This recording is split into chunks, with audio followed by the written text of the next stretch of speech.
If you are listening to this while your body feels slow, or your thoughts feel scattered, or you are simply trying to make it through the day without asking too much of yourself, you are exactly where you need to be. You do not need to lean in. You do not need to track every sentence. You can let this exist alongside whatever you are already carrying. There is a point in recovery where the questions change. Early on, everything feels urgent. You want answers. You want timelines. You want reassurance that you are doing the right things. But later, the questions become quieter and harder to articulate. Questions like, why do I still not feel like myself? Or what am I waiting for exactly?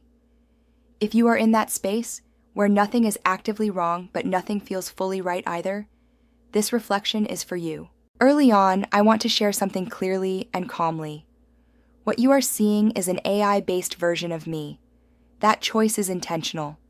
Every word you hear is written by me, from my own lived experience. The reflections, the pacing, and the language are mine. The AI is simply the way these words are delivered. Nothing more than that. There was a moment in my recovery that I think about often. It did not feel important at the time. I was folding laundry. The house was quiet. My daughters were occupied. One born in 2016, one born in 2021. There was no crisis, no decision to make. And suddenly I realized I had been asking the same question every day, almost without noticing it. When will I feel normal again? I had not been asking it out loud. It lived in the background of everything. When I woke up tired, when my emotions felt flat, when my motivation did not return the way I expected. That question was always there, quietly measuring me against a version of myself I no longer fully remembered. At the time, I believed that feeling normal again was the goal of recovery. I thought that once I crossed that invisible line, everything else would fall into place. Energy would return.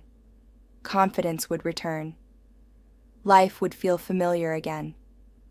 What I did not understand was that I was holding myself to a standard that no longer existed.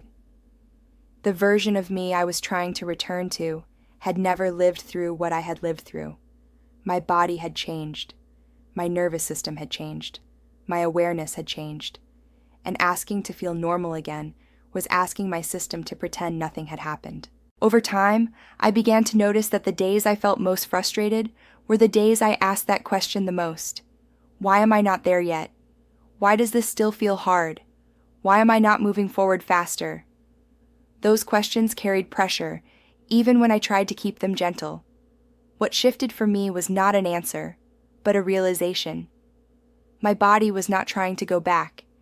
It was trying to move forward in a new way. And every time I measured myself against the past, I pulled myself out of the present. This is one of the quieter traps of recovery. The idea that healing means returning to who you were, that once enough time passes, things should feel the same again. But healing is not a rewind. It is a reorganization. I noticed patterns when I stopped chasing normal, when I allowed days to be neutral instead of good or bad, when I let energy come and go without commentary. My body responded differently when it was not being evaluated. There were days I felt clearer, days I felt heavier, days that felt almost ordinary. And instead of interpreting those fluctuations as signs, I began to see them as information. My system was still learning how to exist without threat, without bracing, without constant self-monitoring. For parents, this phase can feel especially disorienting. I remember thinking that I should be grateful things were better for my children, and I was. But gratitude did not cancel out exhaustion. Relief did not erase the emotional cost of what we had lived through together. I carried quiet guilt for wanting to feel better faster, for wanting my own body back when so much had already stabilized. It took time to understand that wanting ease did not make me ungrateful. It made me human. What I know now is that recovery does not ask us to feel normal. It asks us to feel safe. And safety often feels unfamiliar at first. It can feel empty. It can feel boring. It can feel unsettling when you are used to constant vigilance. If you are still waiting to feel like yourself again, I want to offer you something gently. You may not be waiting for a feeling. You may be waiting for permission to let go of who you used to be. Nothing about this means you are stuck. Nothing about this means you missed your window. And nothing about this means healing is not happening. As we come toward the end of this reflection, I want to leave you with this. You do not need to know what normal looks like anymore. You do not need to define your progress.